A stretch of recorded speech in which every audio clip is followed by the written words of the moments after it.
Kyle Smith and Jim Bravelli are having a little bit of a celebration over my left shoulder. We'll let Kyle put the headsets on and settle in. The coach, you know, we sat here, and I don't want to bring up any bad memories, but we sat here a year ago, and I walked out thinking, man, how did USF lose that game? And tonight I'm kind of walking out thinking, man, how did USF win this game? Yeah, you're down 14 at the 8-minute mark.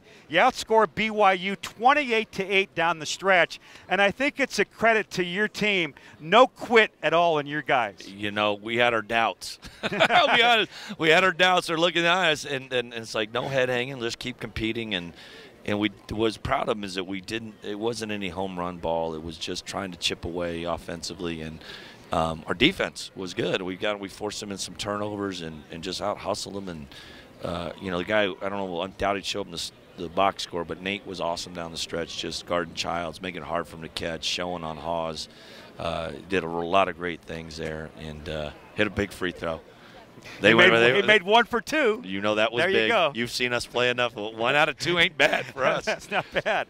All right, how about Frankie Ferrari? You know, again, he seemed to carry the team on his back. 5 for 5 shooting triples, 9 of 12 floor. He made 1 3 during that stretch where he dribbled in the right wing, did kind of a hip shiver move. Ball left his hands, and you know it was hitting the bottom of the net. Well, I felt good about it, but I was yelling. Hawes was chasing him down from behind, and Cannon was in front of him. I'm yelling Wolf, which is, hey, the guy's right behind you. And he kind of shimmied, and Hawes stopped, and he said, I'm shooting it. And I was like, great. That's as good a shot as we got all night. We got a lot of good shots and made our fair share, so from 3.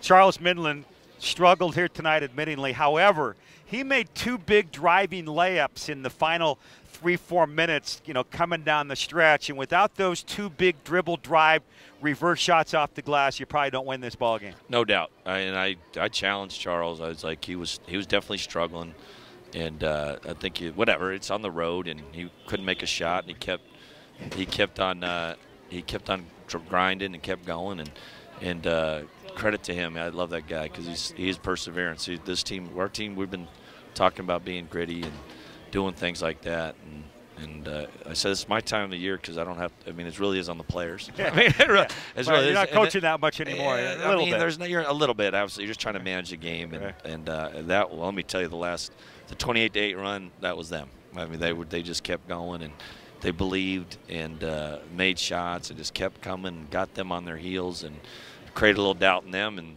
they hung their head, and we took advantage.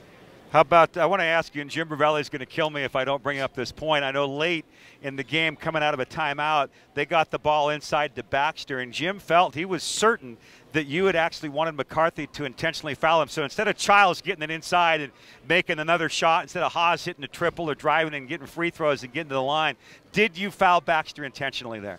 Not a good free throw shooter. You know what? We said be very physical anytime he got the ball late. He was even off the ball. Baxter was trying to duck in on the play. Have you seen it? I thought we might even get the retaliation foul. Yeah. You know, because he got like mad. We said be physical, see what they do. They've been, you know, and the baseline official did a good job and made the call. There you go. All right, so Coach, now your team has now edged its way kind of into that catbird seat in the race for the number 2 seed in the West Coast Conference. Gonzaga won big again tonight, so now they have clinched the number 1 seed. So it is the race for second. You have the. I know you were thinking you're going to catch them. They're going to lose 4 back with 3 to go. They're going to lose 4 in a row. However, second place in this league is pretty special the way this league has been this year. But you can't walk out of here thinking that way. You got to go out and still play 3 more ball games. Well, crazy. I think the Santa Clara's going to be tougher. Oh, yeah. Than tonight. And tonight we were dead and buried. Yeah, with 8 to go. And we've done that on the road in the league. It's been awesome. So you got to do that. You got to find a way. We have. And I know Santa Clara, and I just got jealous. I mean, Sendek's probably, you know, tucked in his sheets right now. His team's well rested. Yeah, they were all watching this game. They got all that Santa Clara money. They probably got them in ice baths and like those cryogenic things down there. I know their AD's been they've probably been raising money for that stuff. So they're doing their cryogenics, and they'll be rested up for us. So we'll have a tough road Saturday night. Well, Coach, it'll be a buoyant, happy bus ride over to the Provo airport where there's a charter flight back home. I'm sure that charter flight's going to feel a lot shorter after this one here tonight. Good deal. Whoa. There you go. Amen. There you go. All right, Coach, congratulations. Your team now 21-6, pretty heady stuff to get 21 wins.